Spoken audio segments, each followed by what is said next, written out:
नमस्कार, स्वप्नास किचनमध्ये आज आपण साबुदाण्याच्या मस्त खुसखुशीत अशा पापड्या बनवणार आहोत। त्यासाठी आपण 1 बाउल साबुदाणा घेतलेला आहे। 2-3दा स्वच्छ पाण्याने व्यवस्थित धुवून घ्यायचं, पाणी काढून टाकायचं। पुन्हा त्यामध्ये पाणी थोडंसं वर येईल एवढं पाणी घालून साबुदाणा रात्रभर आपण भिजत ठेवायचं।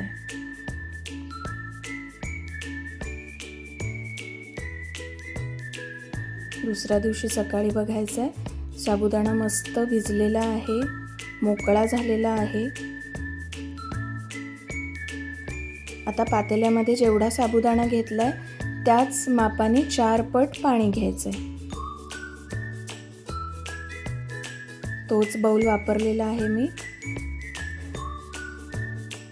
चवीनुसार त्यामध्ये मीठ घालायचंय।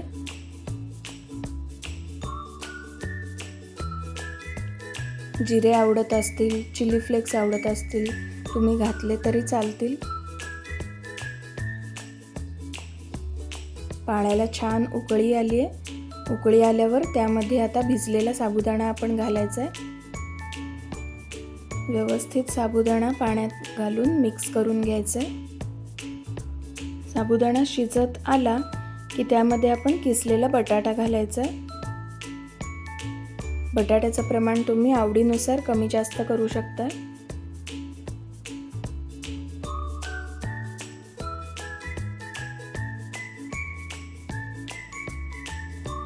किसलेला बटाटा घालून सगळं मिश्रण छान ढवळून मिक्स करायचं, व्यवस्थित शिजवून घ्यायचं। साबुदाणा ट्रान्सपरंट होईपर्यंत आपल्याला शिजवायचं आहे।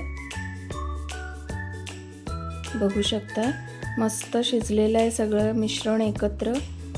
साबुदाणा छान शिजलेला आहे। किसलेला बटाटा पण ट्रान्सपरंट होत आला। आता आपण पापड्या घालायला घ्यायच्या। पटपट घालून होतात पापड्या, काहीच वेळ लागत नाही। अगदी झटपट होणारी सोपी रेसिपी आहे। 2 दिवस उन्हात वाळवायच्या पापड्या व्यवस्थित। तळून दाखवतेय। तेल गरम करायचं, कडकडीत तेल गरम करायचं,